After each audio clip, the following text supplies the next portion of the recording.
स्वागत है आप सबका एक बार फिर से आपके अपने इस YouTube चैनल पर। दोस्तों अपन पढ़ रहे थे क्लास 11th ज्योग्राफी सब्जेक्ट, जिसमें अपन चैप्टर नंबर 6 पढ़ रहे थे। चैप्टर नंबर 6 था जियोमॉर्फिक प्रोसेस यानी कि भू आकृतिक प्रक्रियाएं। दोस्तों इस चैप्टर में अपन ने अपक्षय पढ़ा, इसके अलावा अपन ने निक्षेपण पढ़ा, अपर्दन पढ़ा, वृहद संचलन पढ़ा। इन सब चीज़ों का अपन ने अध्ययन किया। अब इस चैप्टर का जो आखिरी पॉइंट बचता है, इस आखिरी पॉइंट को हम आज इस लेक्चर में कंप्लीट करेंगे। दोस्तों आखिरी पॉइंट जिसका नाम है मृदा निर्माण यानी कि सॉइल फॉर्मेशन यानी कि मृदा के निर्माण की प्रक्रिया। क्लियर है दोस्तों? इस चैप्टर में अपन क्या पढ़ेंगे? मृदा निर्माण की प्रक्रिया। सबसे पहले अपन देखते हैं कि मिट्टी जो सॉइल है, मृदा है, उसका अध्ययन किस विज्ञान के अंतर्गत आता है? पेडोलॉजी के अंतर्गत आता है। यानी कि पेडोलॉजी क्या है? एक मृदा विज्ञान है जिसमें जो व्यक्ति यानी कि मृदा विज्ञान का अध्ययन करता है उसे पेडालॉजिस्ट कहा जाता है। क्या कहा जाता है? पेडालॉजिस्ट, जो कि एक वैज्ञानिक होता है जो मृदा के बारे में अध्ययन करता है, मृदा की संरचना, उसके गठन, उसके रंग यानी कि उसकी गुणवत्ता, उर्वरक, अनउर्वरक आदि के बारे में अध्ययन करता है, उसे हम क्या कहते हैं? पेडालॉजिस्ट। और मृदा का अध्ययन किस विज्ञान में आता है? पेडालॉजी में आता है। क्लियर है दोस्तों? फिर आगे देखो, मृदा का निर्माण की प्रोसेस क्या रहती है? मृदा निर्माण की प्रोसेस होती है, सबसे पहले क्या होता है? वेदरिंग होता है, अपक्षय होता है। यानी कि जो मूल चट्टानें हैं वो विघटित होती है, टूटती है। पहले क्या होता है? अपक्षय होता है। फिर उसके बाद में क्या होता है? प्रवार बनता है। दोस्तों क्या होता है? जैसे ये चट्टान है, ये चट्टान का विघटन हुआ, इस चट्टान के विघटन होने से यहाँ पर क्या बना? प्रवार बना, यानी कि मेटल बना, यानी कि मिट्टी बनी। और दूसरा चीज बनती है मिट्टी की गहराई, यानी कि अपक्षय हुआ, वेदरिंग हुई, वेदरिंग होने से मिट्टी की गहराई बनी, है ना। मिट्टी की गहराई बनने के बाद में वहां पर गौण घासें होगी। सबसे पहले जो हल्की घासें होती है, गौण घासें होती है, छोटी घासें होती है, वो सबसे पहले उगती है। और फिर उनके उगने के बाद में वहां पर थोड़ा बहुत ह्यूमस यानी कि उन घासों के अवशेष उस मृदा में मिलते हैं, जिसके बाद कुछ वहां पर जीव जो है क्रियाशील होते हैं। और वो जीव क्या करते हैं? उस मृदा में स्पंज बनाते हैं, यानी कि उस मृदा को खोखली करते हैं। और मृदा में स्पंज होने की वजह से फिर मृदा में क्या होता है? वायु और जल का संचार होने लग जाता है और फिर धीरे धीरे मृदा इस प्रकार से परिपक्व हो जाती है। यानी कि सबसे पहले मृदा का यानी कि चट्टानों का अपघटन होता है। अपघटन होने के बाद में प्रवार यानी कि मिट्टी की गहराई बनती है। मिट्टी की गहराई तैयार होने के बाद में हल्की छोटी घासें उगती है। उन घासों को उगने के बाद में थोड़ा बहुत ह्यूमस जो है वो मृदा में, कार्बनिक पदार्थ मृदा में मिक्स होते हैं, जिसके बाद कुछ जो छोटे जीव है वो मृदा में क्रियाशील होकर मृदा को उथली कर देते हैं। जैसे कि चूहा बिल खोदकर मृदा में संस्तर यानी कि उसे क्या कर देते हैं? स्पंज कर देते हैं, खोखली कर देते हैं। जब मृदा में स्पंज हो जाता है तो फिर मृदा में हवा और वायु का संचार बढ़ जाता है। हवा और वायु के संचार बढ़ जाने की वजह से मृदा में नाइट्रोजनीकरण यानी कि नाइट्रोजन की मात्रा बढ़ गई, नमी की मात्रा बढ़ गई, तो फिर वहां पर पेड़ पौधे उगने लग जाते हैं। और फिर पेड़ पौधे उगने के बाद में धीरे धीरे मृदा क्या हो जाती है? परिपक्व हो जाती है, एक पूर्ण विकसित मृदा बन जाती है। मृदा निर्माण के कारक यानी कि जो कौन कौन से एजेंट है जो मिट्टी के निर्माण में अपनी अहम भूमिका निभाते हैं। तो दोस्तों इसमें अगर अपन देखें तो सबसे पहला तो है मूल पदार्थ। मूल पदार्थ मीन पेरेंट मटेरियल, यानी कि जिन पदार्थों से मृदा का निर्माण हो रहा है, जिन चट्टानों से मृदा का निर्माण हो रहा है, वे चट्टानें क्या होती है? उस मृदा का मूल पदार्थ होता है। जैसे ये यहाँ पे एक चट्टान थी, इस चट्टान के विघटन होने से, टूटने से यहाँ पर मृदाएं बनी, तो ये जो चट्टान थी इस मृदा का क्या है? मूल पदार्थ है, यानी कि इसके पेरेंट्स है ना। यानी कि क्योंकि इसी का जन्म इसी से तो हुआ है, इस चट्टान से, तो ये इसका क्या है? मूल पदार्थ है। अब इसमें देखिए 2-3 पॉइंट अपन पढ़ते हैं। मृदाएं अवशिष्ट हो सकती है और परिवहन कृत भी हो सकती है। अवशिष्ट हो सकती है या फिर परिवहन कृत भी हो सकती है। यानी कि जैसे मान लीजिए ये चट्टान है, इस चट्टान का विघटन होने से अगर मृदा यहीं पर जमा हो रही है या अगर यहीं पर मृदा का निर्माण हो रहा है तो ये क्या होगी? आपकी अवशिष्ट मृदा होगी। कौन सी होगी? अवशिष्ट। लेकिन कभी कभार क्या होता है, जैसे पर्वतीय क्षेत्र होते हैं, तो पर्वतीय क्षेत्र में क्या होता है? नदियां आती नदियां क्या करती है? इन पर्वतों को तोड़ते हुए जहां पे इनका वेग कम हो जाता है वहां पर इसको जमा कर देती है। अपर्दन और निक्षेपण में अपन ने पढ़ा था। तो इस प्रकार मृदाएं क्या होती है? दूसरे क्षेत्रों से बहाकर लाई गई भी हो सकती है, जबकि एक ही जगह पर, एक ही स्थान पर भी निर्मित हो सकती है। तो मीन्स कह सकते हैं मृदाएं अपने ही स्थान पर निर्मित हो सकती है, यानी कि अवशिष्ट हो सकती है, इसके अलावा परिवहित हो सकती है। दूसरा पॉइंट क्या है, समान आधार सेल पर असमान मृदाएं और असमान आधार सेल पर समान मृदाएं होती है। पहले तो इस चीज को समझो कि जहां पर जो मृदाएं बन रही है उनके पेरेंटियल जो मैटर है या जो मूल पदार्थ है, यानी कि जिस चट्टान से मृदाएं बन रही है उस चट्टान के गुण उस मृदा में आएंगे कि नहीं आएंगे दोस्तों, ये बताओ। जैसे कि मान लीजिए आपका यहाँ पर कोई सेल है और इस सेल में लोहा की मात्रा बहुत ज़्यादा है। क्या है? लोहा की मात्रा बहुत ज़्यादा है। तो क्या इस सेल से जो मिट्टी बनेगी उसमें भी लोहा की मात्रा होगी क्या? जी हाँ, बिल्कुल होगी। तो मीन्स ये हो सकता है कि एक आधार सेल से बनी हुई मृदाओं के गुण क्या होते हैं? एक जैसे ही होते हैं। पहला कॉन्सेप्ट तो ये है, यानी कि एक पेरेंट मटेरियल से बनी हुई सॉइल एक ही प्रकार के फॉर्मेशन की होती है, एक ही प्रकार का उनका संगठन होता है, एक ही प्रकार के उनमें केमिकल जो होते हैं वो एक ही प्रकार के होते हैं। लेकिन कभी कभार क्या होता है दोस्तों, इसी चीज को अपन समझ रहे हैं, समान आधार सेल पर असमान मृदाएं हो सकती है, यानी कि एक ही चट्टान पर क्या है, अलग प्रकार की मृदाएं हो सकती है। जैसे इस चीज को समझिए आप लोग, ये कोई चट्टान है ना, ये एक ही चट्टान है। अब इस चट्टान के ऊपर मृदाएं विकसित हो रही है, लेकिन हो सकता है कि इस पार्ट में अलग मृदाएं हो और इस पार्ट में अलग मृदाएं हो। ऐसा क्यों हो सकता है? क्योंकि हो सकता है कि यहाँ पर नदियों के द्वारा या इस साइड से नदियों के द्वारा बहाकर ये मृदाएं जमा की गई हो, तो ऐसा भी पॉसिबल है। हाँ, ये मुख्य फैक्ट काम करता है कि मृदाओं के जो गुण होते हैं वो उनके मूल पदार्थों पर डिपेंड करते हैं। लेकिन कभी कभार ऐसी स्थिति भी हो जाती है कि जो मूल पदार्थ है वो समान रहते हैं, लेकिन फिर भी मृदाओं में चेंजेज आ जाता है। यानी कि जो समान आधार सेल पर असमान मृदाएं मिल सकती है, जबकि असमान आधार सेल पर समान मृदाएं भी मिल सकती है। लेकिन ये कॉन्सेप्ट बहुत कम काम करता है। मुख्य रूप से क्या करता है, जिन आधार सेलों का गुण, जिन आधार सेलों में जिस प्रकार के गुण पाए जाते हैं उससे बनने वाली मृदाओं में भी उसी प्रकार के गुण पाए जाते हैं। चाहे वो संगठन के दृष्टि से देखें, रासायनिक दृष्टि से देखें, उनमें जो पेरेंट जो मटेरियल होते हैं उन्हीं से वो मृदाएं बनती हैं और उन्हीं के उनके गुण उनमें शामिल होते हैं। फिर इसके बाद में तीसरा अपन देखते हैं।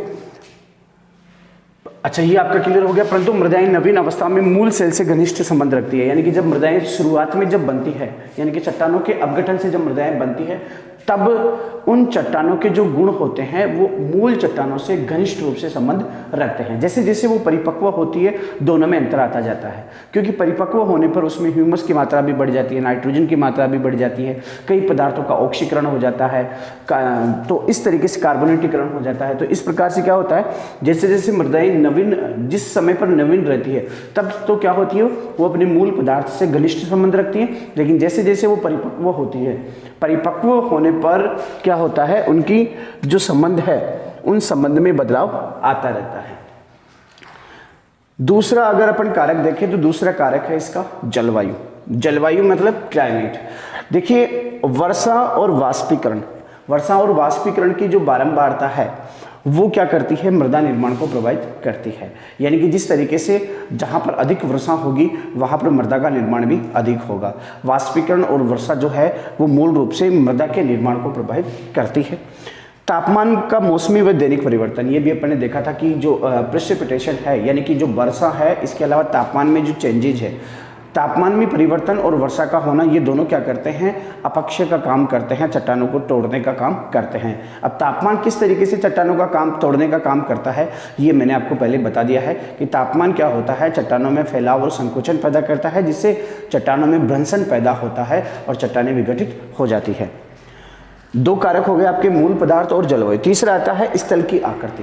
दोस्तों, स्थल की आकृति भी मृदा निर्माण को प्रभावित करती है। कैसे करती है स्थल की आकृति मृदा निर्माण को प्रभावित? जैसे कि मान लीजिए जहां पर अगर समतल मैदान है वहां पर क्या होगी, इससे मृदा की गहराई अधिक होगी, लेकिन अगर ढलान वाले क्षेत्र है तो वहां पर मृदा की गहराई कम होगी। जैसे कि मान लीजिए ये आपका कोई पर्वतीय क्षेत्र है और इस पर्वतीय क्षेत्र में क्या होगा, यहाँ पर ढलान है, ढलान की वजह से यहाँ पर मृदा ठहर नहीं पाएगी और मृदा कहाँ जाके जमा होगी, इस समतल मैदान में जाकर जमा हो जाएगी। तो तीव्र ढलान वाले क्षेत्रों में मृदा जो होती है वो छिछली होती है, जबकि समतल मैदानों में मृदा की या प्रवाह की गहराई अधिक होती है। यही देखिए, तीव्र ढलानों पर मृदा छिछली यानी कि कम गहराई वाली, जबकि समतल मैदानों में मृदा की गहराई अधिक होती है। चौथा जो फैक्टर है वो देखते हैं जैविक क्रियाएं। जैविक क्रियाएं किस तरीके से मृदा निर्माण में अपनी भूमिका निभाती है। वनस्पति व जीवों के अवशेष मृदा में मिलने से क्या होता है, ह्यूमस की मात्रा बढ़ जाती है। वनस्पति और जीवों के अवशेष जब मृदा में मिलते हैं तो ह्यूमस बढ़ जाता है, और ह्यूमस बढ़ जाने की वजह से दोस्तों मृदा में नमी धारण करने और नाइट्रोजन धारण करने की क्षमता बढ़ जाती है। यानी कि अगर मृदा में ह्यूमस बढ़ेंगे तो नमी धारण करने की क्षमता भी बढ़ जाएगी और नाइट्रोजन धारण करने की क्षमता भी बढ़ जाएगी। दूसरा अपन देखते हैं सूक्ष्म जीवाणु की क्रिया, यानी कि बहुत सारे जो सूक्ष्म जीवाणु है जब मृदा नवीन अवस्था से परिपक्व अवस्था की ओर जाती है तो इन सूक्ष्म जीवाणुओं की अहम भूमिका होती है। कैसे दोस्तों, जो भी जैविक पदार्थ होते हैं यानी कि पेड़ पौधों की पत्तियां, अवशेष या फिर मृत जीव जंतु, इनका अपघटन काम करने का काम करते हैं ये सूक्ष्म जीवाणु। ये क्या करते हैं, इन जो जीवों के अवशेष है इनको अपघटित करके मिट्टी में मिला देते हैं। जहां पर ये सूक्ष्म क्रियाएं सक्रिय नहीं होती वहां पर जो होती है जैविक जो अवशेष होते हैं वो एक परत के रूप में जमा हो जाते हैं। अब ये शुष्क क्रियाएं कहाँ काम नहीं करती, तो सबसे ज़्यादा दोस्तों एक तो सूखे जो क्षेत्र होते हैं जहाँ पे बारिश कम होती है वहाँ पर सूक्ष्म जीवाणु की क्रियाशीलता कम हो जाती है। दूसरा जो ठंडे क्षेत्र होते हैं, ठंडे क्षेत्रों में भी इसकी क्रियाशीलता कम हो जाती है। क्लियर है। आगे देखते हैं नाइट्रोजनीकरण। नाइट्रोजनीकरण देखो, ये अभी मैंने कहा कि सूखे क्षेत्रों में और ठंडे क्षेत्रों में जीवाणु जो है सूक्ष्म जीवाणु क्रियाशील कम हो जाते हैं, और आप इसको उस दृष्टिकोण से भी देख सकते हो कि 0 डिग्री के आसपास टेम्परेचर और वर्षा के अधिक होने के बाद में भी जो वनस्पति इतनी उगती है फिर भी वहाँ पर जो वनस्पति की जो अवशेष है वो अपने को दिखाई नहीं देते। जबकि आर्कटिक और अंटार्कटिका क्षेत्र में अगर देखा जाए तो वनस्पति बहुत कम होने के बाद में भी वहाँ पर तस की नस ऐसे कि जैसे बिल्कुल जैसे थी वैसे के वैसे पड़ी रहती है, क्योंकि उनका अपघटन नहीं हो पाता, क्योंकि वहाँ पर बैक्टीरिया जो है वो काम नहीं कर पाते। आगे देखो नाइट्रोजनीकरण। नाइट्रोजनीकरण का मतलब होता है मृदा में नाइट्रोजन की मात्रा को बढ़ाना। कुछ ऐसे जीव होते हैं जो वायुमंडलीय जो स्वतंत्र नाइट्रोजन होती है, वायुमंडल में जो नाइट्रोजन होती है उस नाइट्रोजन को ग्रहण करके मिट्टी में जो है उसका मिट्टी में उसका क्या कर देते हैं, स्थिरीकरण कर देते हैं, यानी कि मृदा में उसको संचित कर देते हैं। कौन सी नाइट्रोजन को, जो हवा में है स्वतंत्र रूप से है। और ऐसे करने वाले प्रमुख रूप से जीवाणु कौन से होते हैं, राइजोबियम प्रकार के जीवाणु होते हैं जो वायु से नाइट्रोजन लेके मिट्टी में उसे संचित कर देते हैं, उसे भंडारित कर देते हैं। इसके अलावा चींटी है ना, चींटी, केंचुए, दीमक, ये भी क्या करते हैं, इनका भी मिट्टी में मुख्य प्रभाव होता है। चींटी क्या करती है, एक कृंतक के रूप में काम करती है। चूहे भी कृंतक के रूप में काम करते हैं, यानी कि मिट्टी को तोड़ने का काम करते हैं। इसके अलावा मिट्टी में स्पंज बनाते हैं, यानी कि बिल वगैरह खोदते हैं तो मिट्टी को क्या कर देते हैं, नीचे वाली परत को ऊपर की ओर, ऊपर वाली परत को नीचे की ओर करते रहते हैं। कौन से, केंचुए वगैरह, ये चींटी वगैरह। इसी प्रकार एक केंचुआ जो है, केंचुआ क्या करता है, मिट्टी को खाता है। मिट्टी को खाने के बाद में उसमें रासायनिक परिवर्तन करके मिट्टी को फिर वापस निकाल देता है, तो मिट्टी क्या हो जाती है, इससे उपजाऊ हो जाती है। इसी प्रकार दीमक भी क्या करती है, दीमक मिट्टी में स्पंज बनाती है, जिससे वायु और जल का संचार मृदा में बढ़ता है और मृदा जो होती है वो क्या हो जाती है, उपजाऊ हो जाती है। आगे जो आखिरी फैक्टर बचा है वो बचा है काल अवधि। इसको अपन जो फैक्टर है, जो मुख्य कारक है वो है काल अवधि। दोस्तों ऐसा नहीं कि मृदाएं जो है आज सो रहे हैं तो मृदाएं है नहीं, जैसे उठे सामने मृदाएं बन गई।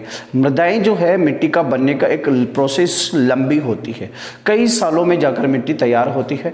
पहली बार मिट्टी का अपक्षय होता है, और जब अपक्षय होने के बाद में जो पहली मृदाएं होती है उसे युवा मृदाएं कहा जाता है। नवीन जब अवस्था में होती है उन्हें युवा मृदाएं कहा जाता है, जिसमें ना तो नाइट्रोजन होता है ना ही कार्बनिक पदार्थ होता है। फिर उसके बाद में मृदाएं धीरे धीरे परिपक्व होती है, जिसमें एक लंबा समय लगता है, जिसमें मृदा में कार्बनिक पदार्थ बढ़ जाते हैं, नाइट्रोजनीकरण बढ़ जाता है और मृदाएं फर्टिलाइज हो जाती है, यानी कि उपजाऊ हो जाती है और एक मृदा संस्तर का निर्माण होता है। देखिए, मृदा निर्माण एक लंबे काल की अवधि का परिणाम है। दूसरा, नवीन मृदाएं युवा मृदाएं होती है जिसमें मृदा संस्तर का अभाव पाया जाता है। सॉइल प्रोफाइल, ये मृदा संस्तर क्या होते हैं इसको देख लेते हैं। अगर आप कहीं पर भी गड्ढा खोदते हैं, आप धरातल पर कहीं पर भी गड्ढा खोदते हैं, क्यों खोदेंगे गड्ढा, क्योंकि फ्री हो ना, आपके पास में काम नहीं है, इसलिए ली जो आपकी है फावड़ी और गड्ढा खोदने के लिए लग जाओ। अब जब गड्ढा खोद रहे हो धरातल में तो क्या हो रहा है, ऊपर आप देखोगे कि एक अलग प्रकार की मिट्टी आ रही है, फिर थोड़ी सी गहराई में जा रहे हो तो एक अलग प्रकार की मिट्टी आ रही है, यानी कि मिट्टी का रंग चेंज हो रहा है, उसका गठन चेंज हो रहा है और उसमें जो गुण है वो भी चेंज हो रहे हैं।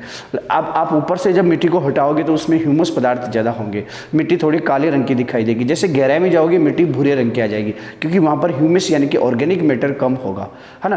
तो जो अलग अलग जो संस्तर पाए जाते हैं, जैसे ये आपका सरफेस है ना, धरातल है, इसके नीचे इस तरीके से जो संस्तर पाए जाते हैं, जो अपन ने पहले पढ़ा था, अलग अलग जो संस्तर पाए जाते हैं मिट्टी में, उन्हीं क्या कहते हैं, मृदा प्रोफाइल या मृदा संस्तर कहा जाता है। लंबे समय के बाद में मृदाएं परिपक्व होती है।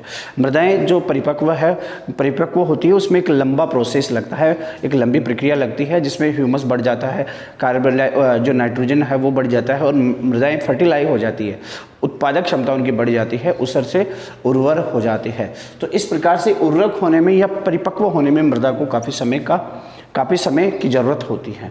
तो दोस्तों आज अपना चैप्टर नंबर 6 है वो कंप्लीट हुआ। आई होप आपको अच्छी तरीके से समझ में आ गया है तो कमेंट सेक्शन में मुझे एक बार बताइए कि आपको कहाँ तक समझ में आ रहा है, कितना आपको क्लियरली जो है मैं बता पा रहा हूँ, समझा पा रहा हूँ। ओके दोस्तों, तो बने रहिए, सीखते रहिए और कंटिन्यू